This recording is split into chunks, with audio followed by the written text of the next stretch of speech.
Hi guys, good morning.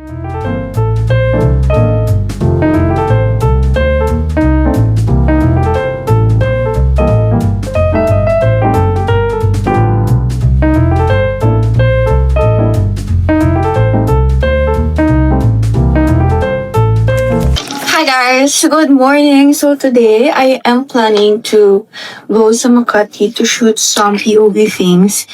It's Christmas season and I wanna take some pictures and don't mind tissue ginagamit ko for cottons kasi wala na ako cottons. Last shoot ko din is sa ingay ng trend. Last shoot ko din is same place sa pupuntahan natin today, which is sa Midnight Studio. It was a fun experience pero ang naging problem ko lang was hindi pwede yung old camera ko kasi it's professional camera daw.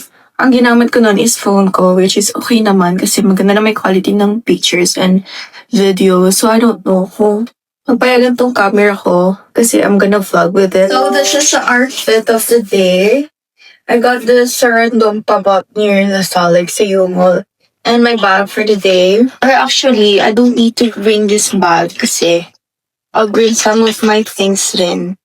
Hindi ko alam kung dadaling ko yung MacBook ko. Actually, wag na kasi mabigat eh. What do I need to bring here? Not much. Honestly, let's just wait. I can make this work. Ito yung mga bags na dadaling ko today. So, I will make it work. Na magkasya siya sa isang lola bag. I am hungry. May candy sa bag ko, guys. Half na. I'll be carrying this bag like this.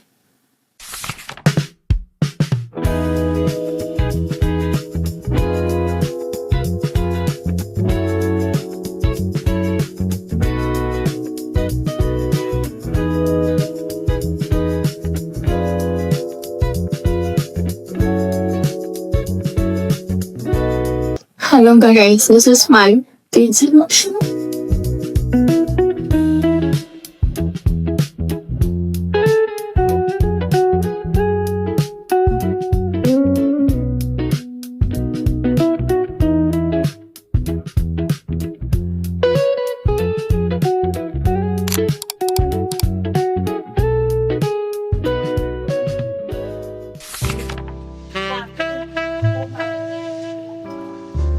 I'm currently at Chase Shopping.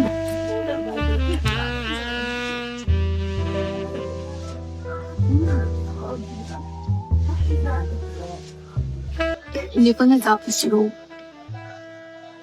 1 hour and 30 minutes construction. It was like 1 hour lang. So 500 lang pinahal ko. And I got coffee from Takes. It's so good. Tingnan ko na lahat ng pictures ko kanila. To be honest, it was so hard. Hindi ako masyado nakapag-stare sa camera ko because bawal yung gantong camera. That's why sa phone lang ako lang video and love pictures.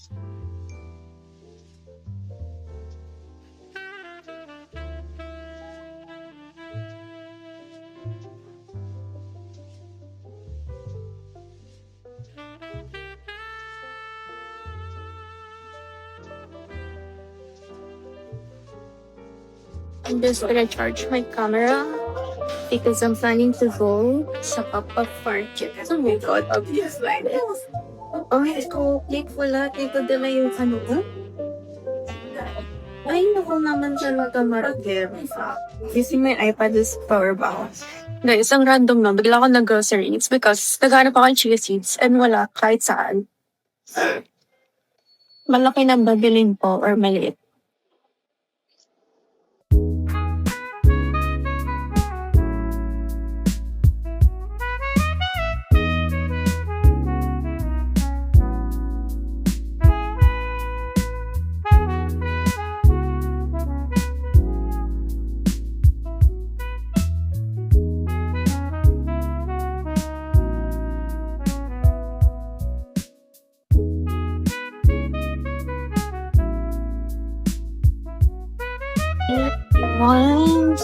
Wait, what should I get?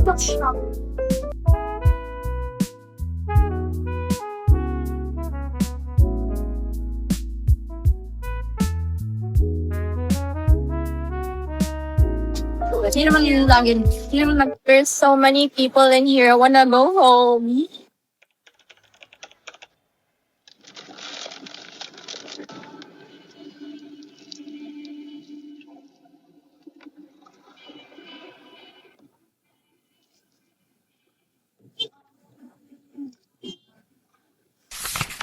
Guys, I am back in my place and I am hungry. Like, actually, yung kinain ko pa lang is yung bread and then yung coffee kanina.